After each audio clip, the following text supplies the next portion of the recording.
I came across a really interesting quote in an article in The Guardian by Andy Beckett, and he was talking about the edge of the city and how he'd spoken to a local artist who lives in Hackney, part of the Lea Valley and part of the Olympic site, called Silky Detmers. And she said, cities need to have holes in them, places where they can breathe, a valve where the unexpected can be let out. And what I took her to mean was that on the hinterland, on the edges of the city, there are unkempt, wild places where you feel as though you can be perhaps yourself, you feel as though they're unregulated, perhaps the state is at arm's length. They're not wonderful places. Certainly the Lea Valley was, and some places of it still are, dirty. There are scrapyards, litter everywhere. But for the locals, they were secret places that people loved and didn't really want to change. I don't think everything should be uniform. I think that cities offer different things to different people. I think the variety of a city is good. You need open parklands, you need financial centres, you need the shopping high street. But I think it's also useful, helpful, feeds the soul, feeds the mind, to have places that aren't designed, that aren't created by some form of structure, and that are left to run a little wild. And perhaps in those places, it's a place where you can think about things. Some people argue they can be creative spaces. I'm sure you can create it elsewhere, but I do think that to have on the edges of the city undefined places are useful. The arrival of the Olympics to the Lea Valley necessarily means we've lost something. The Lea Valley has changed. It has probably changed forever. But I'm not, by putting this exhibition on, saying it's necessarily a bad thing. It's too early at this stage to say whether the legacy, or the so-called legacy of the Olympics, is a good or a bad thing. There may not be any legacy whatsoever.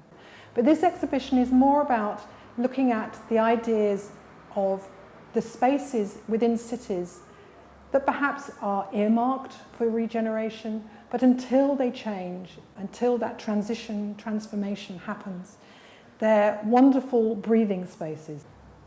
There were many things that have been removed forever from the construction of the Olympic site, one of which was the Hackney Marsh football fields, and the other, perhaps most vocally opposed, was the Manor garden allotments. They were demolished, compulsory purchased, to make way for, I think in this case, a car park for the Olympic site. I'm particularly pleased that we're able to bring together for the first time Jan Stradtmann and Gesche Würfel's document of the end of the Manor garden allotments site.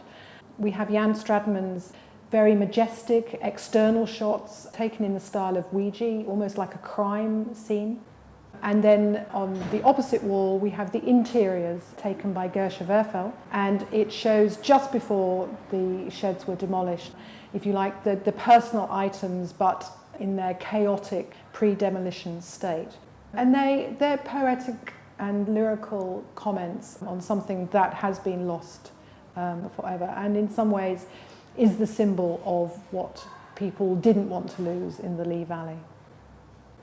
In choosing the work for this exhibition, I think it's important to show certain work in the context in which it was meant. And Sophia Evans' photo essay on the Lea Valley was shot for a newspaper.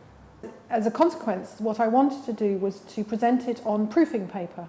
So with the kind help of the Observer, we've actually produced it in the way that it would be shown to the production team before going to press to check colours. And we've particularly hung it up on a washing line, and this is a reference to the way that the newspaper itself is displayed to be discussed by the editorial team prior to publication. Stephen Gill's Archaeology in Reverse is a lovely upside-down look at how archaeological practice might work. He's photographed the detritus, the surface detritus that has been left by builders who've both dug it up and also discarded it as they've worked. And what he's recording is what might be of interest to archaeologists 20, 50, 2,000 years hence. Stephen Gill is based in Hackney, and this is a very gentle, witty and lyrical response to the idea of the Lea Valley changing. I've selected Zed Nelson's Hackney, A Tale of Two Cities, because I wanted to bring the project up to date, and Zed has been photographing the communities that have moved into the area as it has changed through the Olympic build and also through the regentrification which is beginning to happen in Hackney. And I specifically wanted to show the diversity, if you like, of the type of people that are now living in this community. What I like is the variety, actually. It is a motley crew of people who live in Hackney. You have the long-bearded, smoking young gentleman through the two young black girls wearing something that is very high fashion, to Miss Chanel, 2012, and the very preppy couple who look probably as though they've just come out of art school. The exhibition is about the idea of progress and what happens to areas when they change. And its beginning point was about the idea of the ragged hole in the city and the idea that it needs a breathing valve. I thought it was very important to have within the exhibition somewhere that represents, that takes us full circle and back to this idea of the ragged hole.